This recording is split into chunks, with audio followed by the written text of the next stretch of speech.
Recently मैं jobs के लिए अप्लाई करता रहा और जो मेरी स्ट्रेटजी रही, जो इंपॉर्टेंट पॉइंट्स मैंने एक्सपीरियंस किए, वो मैं आपके साथ शेयर करने लगा हूँ। और जितने इंजीनियर ग्रेजुएट्स हैं या ग्रेजुएट होने वाले हैं और किसी और फील्ड से भी ताल्लुक़ रखते हो, तो मुझे यकीन है कि ये उनके लिए भी काफ़ी हेल्पफुल होगा। असल में मेरी PhD चल रही है और फाइनल ईयर इन प्रोग्रेस है, और चूँकि मेरा स्कॉलरशिप दिसंबर में ख़त्म होने वाला था, इसलिए मुझे कोई और ऑप्शंस ढूंढनी पड़ी, पोस्ट डॉक वगैरह और या फिर और जॉब्स वगैरह के लिए अप्लाई करनी पड़ी। कुछ वजूहात की बिना पर मैं पोस्ट डॉक की तरफ नहीं गया। उसकी वजह यह है कि जब आप पोस्ट डॉक के लिए अप्लाई करते हैं तो अपने चांसेस ऑफ सिलेक्शन को ज़्यादा करने के लिए आपको बहुत सारी पोजीशंस के लिए अप्लाई करनी पड़ती है और आपको पूरी दुनिया में देखना पड़ता है। फॉर एग्जांपल, अगर आपको किसी और कंट्री में पोजीशन मिल गई तो आपको मूव होना पड़ेगा, और मेरे साथ फैमिली है, फिर वीज़े के मसाइल है, फिर सारे प्रोसीजर्स आपको करने पड़ेंगे, तो ये फिर एक लेंथी प्रोसेस बन जाता है। और दूसरी मेन बात यह है कि पोस्ट डॉक एक टेम्प्रेरी पोजीशन है, कुछ साल के लिए। जब प्रोजेक्ट आपका चल रहा होगा, आपके जो रिसर्च लैब है उनके पास प्रोजेक्ट्स होंगे, फंड होगा, तो आपका पोस्ट डॉक चल रहा होगा और हर वक्त आप एक टेंशन में होंगे, तो वो एक टेम्प्रेरी पोजीशन है और एक ट्रांजिशन फेज में लोग पोस्ट डॉक की तरफ जाते हैं। लेकिन मेरा गोल ये था कि कोई ऐसा पोजीशन हो जो टेम्प्रेरी ना हो, और दूसरी इंपॉर्टेंट बात यह कि फील्ड की एक्सपीरियंस भी मेरी हो जाए और मैं फील्ड में भी काम करूँ और थोड़ा मुझे आइडिया हो जाए, एक्सपोजर हो जाए कि प्रोडक्ट्स वगैरह इलेक्ट्रॉनिक जो कंपनीज है उसमें प्रोडक्ट्स कैसे डिवेलप होते हैं और कैसे वो फिर मार्केट में लॉन्च होते हैं। और इस सारे प्रोसेस से गुजरने के लिए फिर मुझे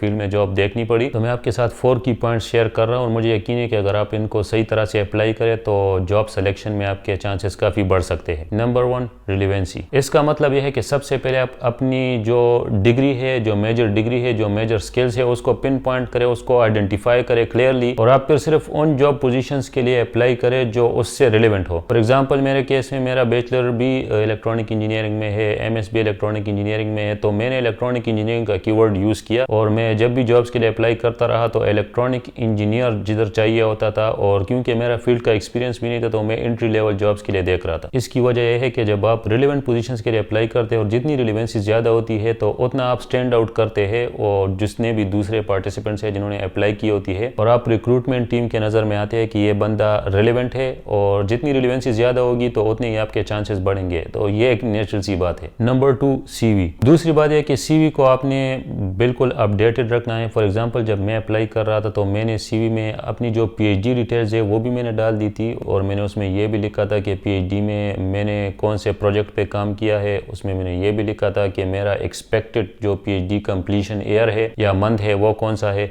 ये सारी डिटेल्स मैंने उसमें लिखी थी, और ये ज़रूरी है। और CV में जितनी भी स्किल्स है वो थोड़ा उधर आपको मैनिपुलेट करना पड़ता है कि जो स्किल्स है आपके, जो जॉब है जिसके लिए आप अप्लाई कर रहे हैं, तो उससे रिलेवेंट स्किल्स, क्योंकि जब आप जॉब एडवर्टाइजमेंट्स देखते हैं तो उसमें सारी स्किल्स वगैरह मेंशन होती है कि आपको कौन से स्किल्स या आपका कैसे प्रोफाइल होना चाहिए अगर आप इस जॉब के लिए अप्लाई कर रहे हैं, तो उनको यूज़ करें, और जो मैचिंग स्किल्स है वो आप CV में मेंशन करें। ये बहुत ज़रूरी है, क्योंकि फॉर एग्जांपल आजकल सॉफ्टवेयर्स के थ्रू भी फिल्टरिंग होती है CVs की, और अगर आपके कोई रिलेवेंट स्किल्स उसमें नहीं हो तो शायद आप इनिशियली आपको फिल्टर आउट किया जाए और आप आगे प्रोसीड ना कर सके। इस वजह से यह स्टेप बहुत इंपॉर्टेंट है। और CV आप बिल्कुल एक प्रोफेशनल CV बनाएं, और उसमें कोई स्पेलिंग मिस्टेक वगैरह ये बिल्कुल ना हो, और जो डिटेल्स उसमें गिवन है, जो ईमेल है, जो भी कॉन्टैक्ट डिटेल्स है, वो सारा बिल्कुल एक्यूरेट हो। और आप अपने ईमेल वगैरह को, जब आप इस फेज़ में हो कि आप मुख्तलिफ जगहों पर अप्लाई कर रहे हैं, तो अपने ईमेल में स्पैम वगैरह फोल्डर भी आप रेगुलरली चेक करते रहे। तो ये CV के हवाले से बहुत ज़रूरी है। इस पर मैं एक वीडियो भी बना चुका हूँ कि यूरोपास CV फॉर्मेट अगर आपने बनाना है तो वो बहुत एक अच्छा प्रोफेशनल फॉर्मेट है, और उस पर मेरी वीडियो मौजूद है, वो भी आप देख सकते हैं। और आपका फ्री में आपको जो है तो आप उसमें पूरा प्रोफाइल आप डाल सकते हैं। और उसमें एक अच्छी बात यह है कि जितनी भी डिटेल्स आप डाल सकते हो वो डाल दें, और फिर जब आप CV इससे एक्सपोर्ट करते हैं तो आप सिर्फ वो डिटेल्स में से आप सिलेक्शन करते हैं कि कौन कौन सी मैं सेलेक्ट करूँ। फॉर एग्जांपल, आपको मुख्तलिफ जॉब्स है उसमें थोड़ी सी आपको डिफरेंस है, और CV में आपको स्किल्स में थोड़ा सा डिफरेंट चाहिए, तो वो आप उधर से वो स्किल सेलेक्ट करके एक्सपोर्ट कर सकते हैं। Number 3, rejections. जो तीसरी इंपॉर्टेंट बात है कि आपने अप्लाई करते रहना है और बहुत सारे पोजीशंस के लिए अप्लाई करते रहना है जब तक आपकी सिलेक्शन ना हो और आपको कोई अच्छी जॉब ना मिले। और जितने भी रिजेक्शंस आएंगे, आप बड़ी सी बड़ी कंपनी से लेके छोटी सी छोटी कंपनी तक, जितने भी आपके से रिलेवेंट, आपके प्रोफाइल से रिलेवेंट जॉब्स है, आप कंटिन्यूसली अप्लाई करते रहे। और फॉर एग्जांपल, जो बड़ी बड़ी कंपनीज है, जो यहाँ स्पेन में मैंने एक्सपीरियंस किया है कि विद इन अ वीक और 2 आपको एक रिग्रेट ईमेल आता है और उसमें लिखा होता है कि हम किसी और कैंडिडेट को कंसिडर कर रहे हैं और बहुत ज़्यादा कंपटीशन की वजह से आपको कंसिडर नहीं कर पाए। तो रिजेक्शन, जितनी भी आपको रिजेक्शन ईमेल आएंगी या आपकी सिलेक्शन नहीं होगी या जो भी है, उसको आपने बिल्कुल इग्नोर करते रहना है और पहले से ये माइंड सेट बनाना है। उसकी वजह यह है कि अगर आपने ये माइंड माइंडसेट नहीं बनाए और हर एक जॉब से आप यही उम्मीद रखोगे कि मैं अप्लाई करूंगा, मेरी डायरेक्ट सिलेक्शन होगी, तो फिर स्ट्रेस में आप जाओगे क्योंकि आपके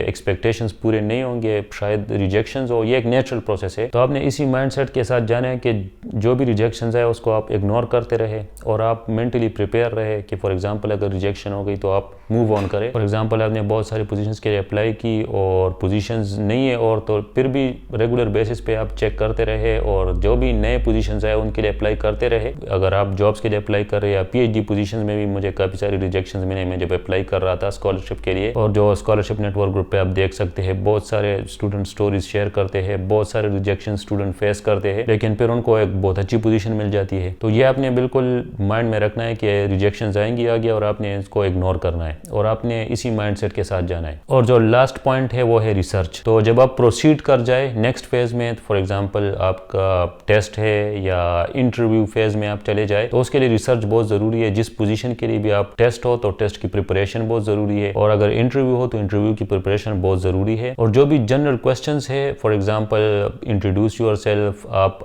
अगले 5 साल में अपने आप को कहाँ देखते हैं, आपके स्ट्रॉन्ग पॉइंट्स क्या है, स्ट्रेंथ्स क्या है, आपकी वीकनेस क्या है। फॉर एग्जांपल कोई स्ट्रेसफुल कंडीशन होगी तो आप उसमें कैसे बिहेव करेंगे। इस तरह कुछ जेनेरिक क्वेश्चंस है और इसके बड़े डिटेल में और बड़े अच्छे आंसर्स मौजूद है इंटरनेट पे, यूट्यूब पे, बहुत सारा मवाद इस पे मौजूद है। यहाँ तक कि जब मैं अप्लाई कर रहा था तो मैं लिंक्डइन जो प्लेटफॉर्म है वो मैं यूज़ कर रहा था। जितने भी मेरे दोस्त हैं मुख्तलिफ यूरोपियन ममालिक में रहते हैं, मैं उनको रिकमेंड करूँगा कि लिंक्डइन को ज़रूर इफेक्टिवली यूज़ करें। तो आगे लिंक्डइन खुद मुझे जो है तो सजेस्ट करता रहा और वो इंटरव्यू क्वेश्चंस ये जो मैंने अभी बताए और उसमें शॉर्ट आंसर्स उन्होंने बताए हैं, तो उससे भी मुझे कुछ हेल्प मिली कि ये इंटरव्यू क्वेश्चंस कैसे आपने प्रिपेयर करने हैं। तो ये बहुत ज़रूरी है क्योंकि एक दफ़ा जब आप इंटरव्यू वगैरह के लिए कॉल हो जाए तो इसका मतलब यह है कि जो आपकी क्वालिफिकेशन है, एक्सपीरियंस है, ये सब इनफ है जॉब के लिए। तो अब आपको इंटरव्यू में वो सब प्रूफ करना है जो आपने सीवी में लिखा है और जो आपकी क्वालिफिकेशन है और जिस कंपनी में आपने अप्लाई किया है वहाँ के एनवायरनमेंट में आप फिट होंगे या नहीं होंगे। तो ये फिर एचआर टीम ये देखती है सारी इंटरव्यू में। तो ये क्वेश्चंस आप पहले से बिल्कुल प्रैक्टिस करें और ताकि आप जब इंटरव्यू में जाए तो